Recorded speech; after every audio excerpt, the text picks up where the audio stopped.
beginning is a very delicate time.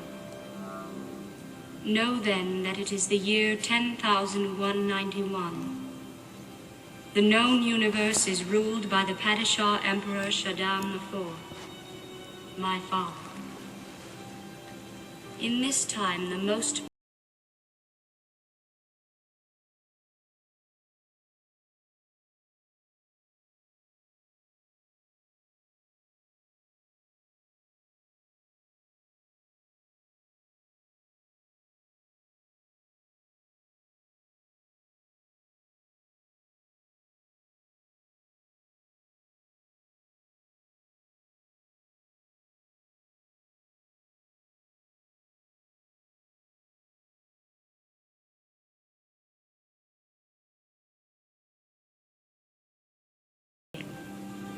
Oh yes, I forgot to tell you.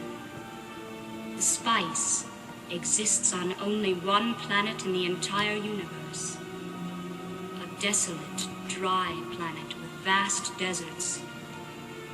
Hidden away within the rocks of these deserts are a people known as the Fremen, who have long held a prophecy that a man would come, a Messiah, who would lead them to true freedom. The planet is Arrakis, also known as June.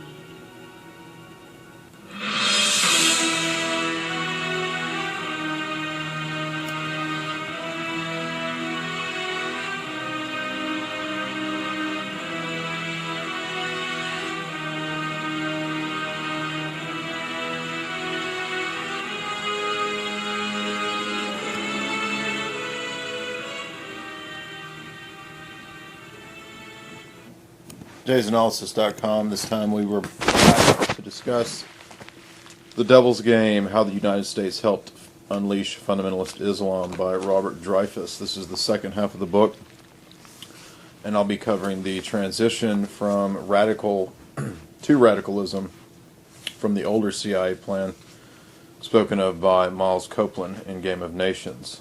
The transition comes in the 40s, 50s, and 60s to the idea that radical Islam could be a bulwark against the encroach of Sovietism and communism. The Dulles brothers were instrumental in thinking this way at the turn of the 50s, and they wanted to combat Mohammad Mossadegh in Iran because Mossadegh was believed to have sought aid from the Soviets. And so likewise in Egypt, Nasser and Arab nationalism had to be combated. And so the rise of the Shah of Iran would be the CIA's answer to the Mossadegh forces, and so it was toppled with a coup. Kermit Roosevelt was involved in that, Operation Ajax. And even though the CIA originally supported Nasser early on, the transition brought about the downfall of Nasser as well. And so Anthony Eden, according to Stephen Dorrell, was the MI6 strategist and thinker who wanted to take down Nasser. And the idea was to import the Muslim Brotherhood into Egypt. The Muslim Brotherhood would be, again, the main locus of power for radical Islam. Wahhabism turned political, melded with Salafism and other secret society elements at the top, such as Masonry. In Palestine, Jerusalem, the British had created the office of the Grand Mufti of Jerusalem. And during World War II, the Grand Mufti supported Hitler, but then well, it's not often known that the Grand Mufti was also aided by MI6. And even though Miles Copeland liked Nasser and others, again, the general strategy and game plan here is to support, fund, and unleash radicalism in all these different Gulf and Arab and Middle Eastern states to combat the so-called Cold War threats. Khomeini's grandfather was involved with working with the CIA, according to Dreyfus on 109. Excuse me, godfather, not grandfather. So the ideology of Mohammad Reza Pahlavi, which would result in the Shah coming to power and toppling Mossadegh. This is the circles from which Ayatollah Khomeini comes. And of course, British Petroleum was instrumental in this, which was originally called the Anglo-Iranian Oil Company, or the Anglo-Persian Oil Company. And so MI6, CIA were working through a lot of these oil connections. Another Ayatollah that worked with the CIA was the Ayatollah Kashani, and that is who Dreyfus calls the godfather of Ayatollah Khomeini. And so this monarchical, imperial view of Iran was utilized by the CIA in contrast to, again, nationalism. And of course it wouldn't be Arab nationalism with Mossadegh. It would be the idea of Iranian Republic. There was also the two-day party in Iran. Even though Mossadegh was not a communist, he was willing to implement Arab nationalism. And so the CIA basically wanted to combat all forms of leftism, nationalism, socialism at this point, at the turn of the 50s. Meanwhile, in London, UK was playing all sides of this strategy as well, funding all sides. This, by the way, is why we have Miles Copeland speaking of the CIA helping to establish the Ba'athist Party in Iraq and Syria. And this is where we get the famous stories of Saddam being trained by the CIA. So originally, again, the plan in the 40s was Arab nationalism could be compatible with U.S. interests. But that changes after World War II and into the period of the Cold War. It becomes the gradual strategy of, Dreyfus says, basically sending suitcases of cash to the Muslim Brothers and radicals in Iran to help bring them to power. BP also had their own private secret service at this point, and so they were instrumental in funding Kashani, the Ayatollah Kashani, and then later the Ayatollah Khomeini.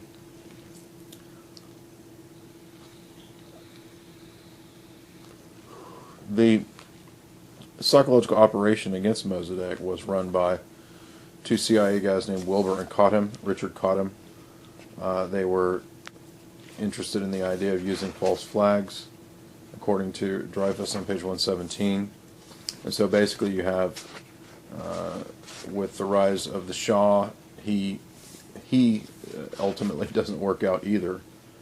And another key point in this is that the Shah's secret service, known as the SAVAK, S-A-V-A-K, would basically just be adopted by the Ayatollah Khomeini. So when the Ayatollah comes to power, he keeps all the same, well, Ayatollah Kashani and then Ayatollah Khomeini. They keep the same SAVAK. It just takes on a new name.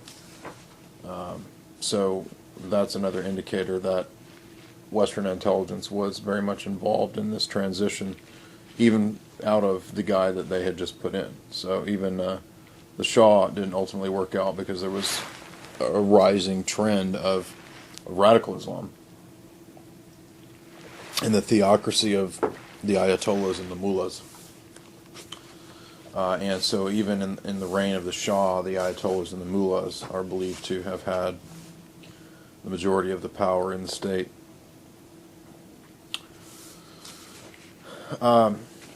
Next, he moves on to discuss Saudi Arabia. This is where we begin to get the idea of an Islamic state, caliphate, coming out of Saudi Arabia in the 50s. Prince Faisal takes over after Ibn Saud, if I recall, and the secret society network of the Muslim Brotherhood is dealt with at length by Dreyfus. He speaks of this really taking off in Saudi Arabia. And so, even though there are internal struggles within Saudi Arabia between state and religion, ultimately the goal was to consolidate power in a religious slash state figure. And so King Faisal is interested in creating the Islamic bloc.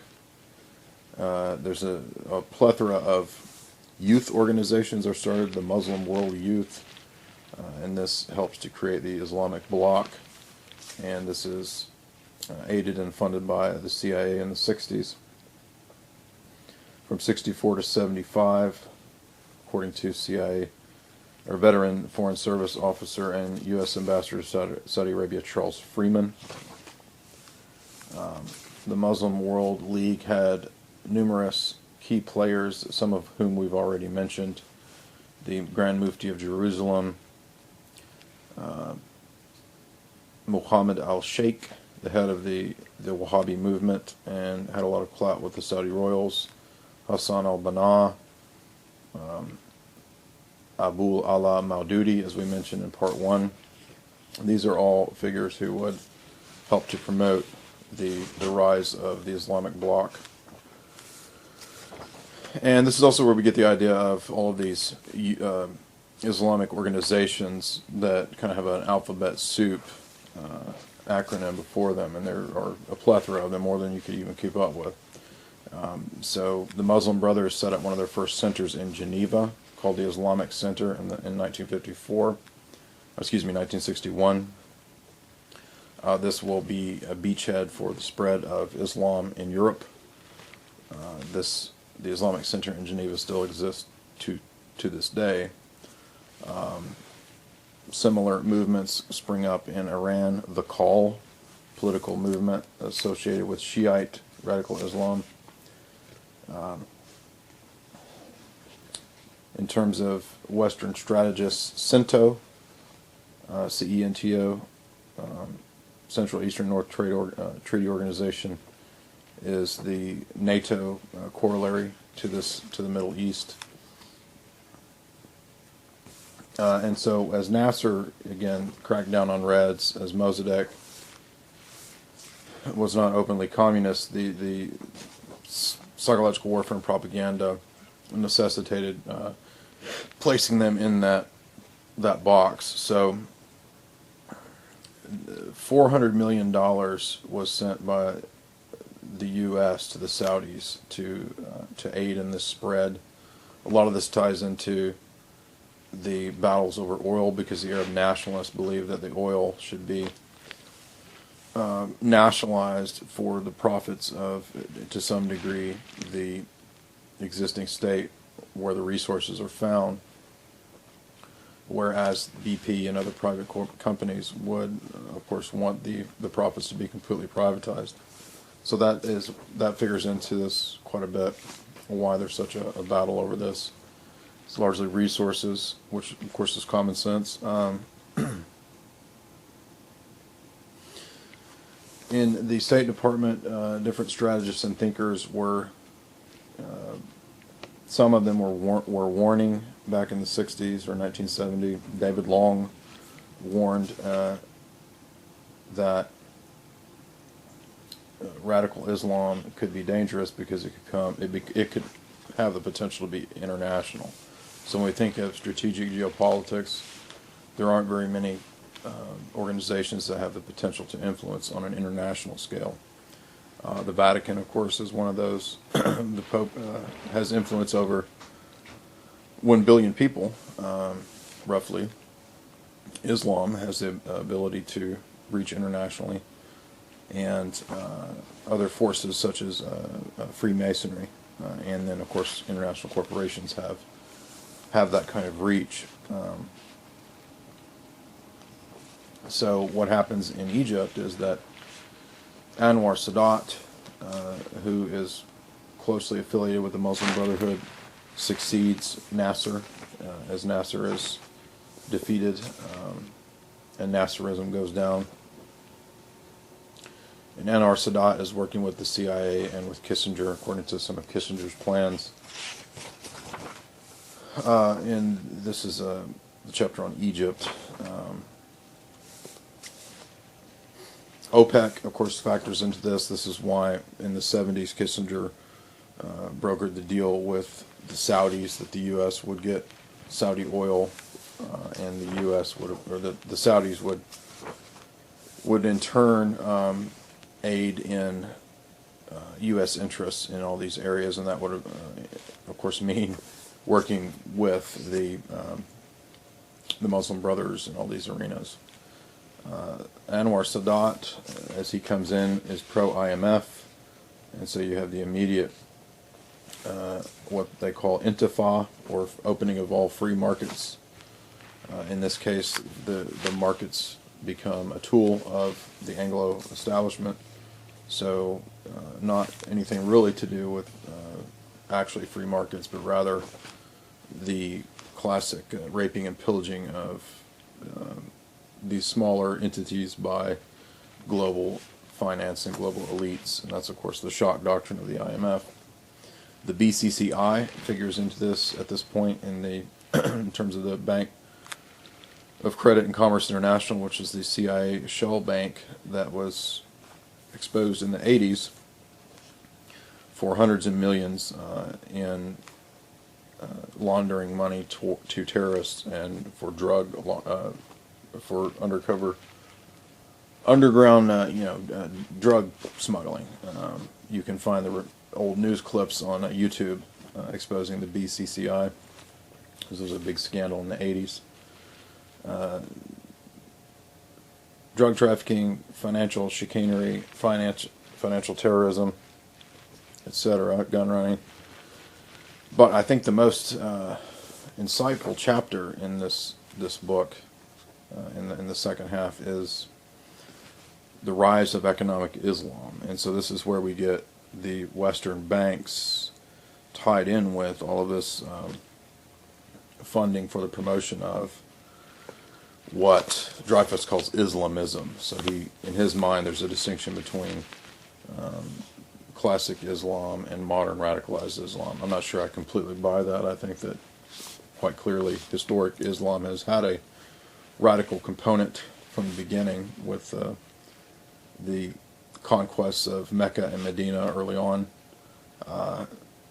But nevertheless, what happens is global Islam is seen to be a useful tool for the Western establishment, and so that's really where we're at.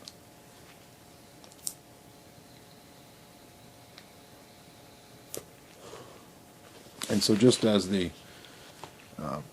intro piece I played from Dune dealt with the spice, and Dune is a traditionalist allegory for a lot of Middle Eastern and esoteric politics, the spice might be seen as anything from resources such as oil or opium, when we think of Afghanistan, or just essentially any sort of resources that the world is fighting over. That's the plot of Dune, if you've read the novel. But the rise of economic Islam is key because we begin to see how the international banking establishment is intimately connected to and tied into the web of all these different Islamic organizations. So from 1974 to now, Islamic banking went from zero to global powerhouse, to quote Dreyfus. And so anywhere that radical Islam began to make headway, you would also have the IMF coming along. So the IMF comes into Egypt with Sadat, and it becomes another form of banker colonialism. Different strategists make all these cases for Islamic capitalism. So Islamic banking becomes wrapped up in complete and total establishment scams. So Chase, Goldman Sachs, Federal Reserve, World Bank, Citibank, all these banks are immediately tied into this rising Islamic banking network that, again, takes off in the 70s. So by 2004, Dreyfus's book was written in 2005. By 2004, global Islamic bank holdings were $260 billion. And I don't think that's by accident or happenstance. That's all intimately tied together. The Muslim Brotherhood, for example, has all their own banks. Harvard University is tied into these banks with different fellowships. In fact, they had the Bin Laden Fellowship, which you can actually look up. I think it still exists. And that is the same Bin Laden family. And this really, again, takes off from the 70s until now, and we are still living in the midst of this. And so it is accurate to speak of Saudi and Islamic banking having a tremendous influence globally. But again, that's because they're all tied into the same global banking network. For example, Dreyfus speaks of the KFH, which bankrolled Islamism in Kuwait from 1977 forward, and this specific institution had $1 billion at their hands. So this is page 188 for those who have the book or choose to read it.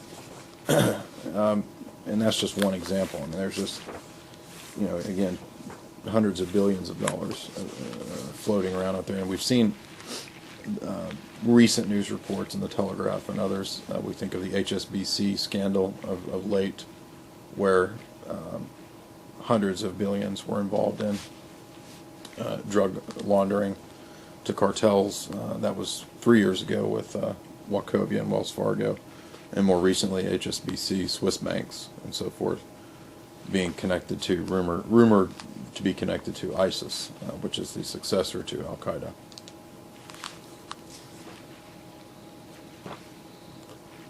Dreyfus goes on to discuss a chapter on Israel, that originally, to combat the PLO, Israel trained Hamas, and this was also a Muslim Brotherhood connected institution that would, at the time, was thought to be a counterbalance to the Palestinian Liberation Organization and Arafat. So a lot of people don't know that, but that's an interesting tidbit. And Israel was interested in going after Iraq and Syria and the Ba'athist Arab nationalism or socialism that existed there. So Israel, in order to protect their interests, needed to fund Muslim Brotherhood institutions such as Hamas. Hamas then, of course, becomes a blowback institution years later, attacking Israel. So, dangerous devil's game, as Dreyfus calls it. Victor Ostrovsky comes up, who has the famous book on the Mossad. Ostrovsky was one of the Mossad that was critical of this plan to arm the radical Islamists, because he correctly believed that this would come back to be something troublesome in the future. There is then the Oslo peace process, which was geared towards trying to establish peace in the Middle East in the 80s. This, of course, fails. There's the Yitzhak Rabin is assassinated, some believe by Likud or by right-wing Israelis under the influence of Orthodox Jewish belief that did not want to have any kind of accord with Palestinians. So Barry Shamitz has an interesting series of articles on his analysis or thesis of the assassination of Yitzhak Rabin. And then we come to the interesting chapter on the Ayatollahs. This is quite contrary to what most people think about Iran, but as we said a few minutes ago, the CIA and MI6 had been aiding and funding the Ayatollah Kashani, the Ayatollah Rouhani, and the Ayatollah Khomeini. And so the revolution in Iran, according to Dreyfus's explanation, was not something that was it's not the way that the news portrays it, or as the film Argo portrays it, Ben Affleck's film. It's quite the opposite, that the Reagan administration made secret deals through William Casey and others so that the hostages would not be let loose to bring about basically an October surprise upon the Carter administration. And that is possible, it seems logical, given all of these backdoor connections and secret funding with the Ayatollahs from the West. BBC has articles discussing the BBC's aid in the rise of the Ayatollah Khomeini coming to power. The BBC gave him a bunch of airtime. And so this October surprise is spoken of on 224. And this, of course, is why we have Iran-Contra. So all these backdoor deals with Khomeini and the SAVAK is what leads to Iran-Contra, and that, of course, is why that's all exposed in the 80s, because this all ends up coming out. And the Ayatollah at one point ends up fleeing to France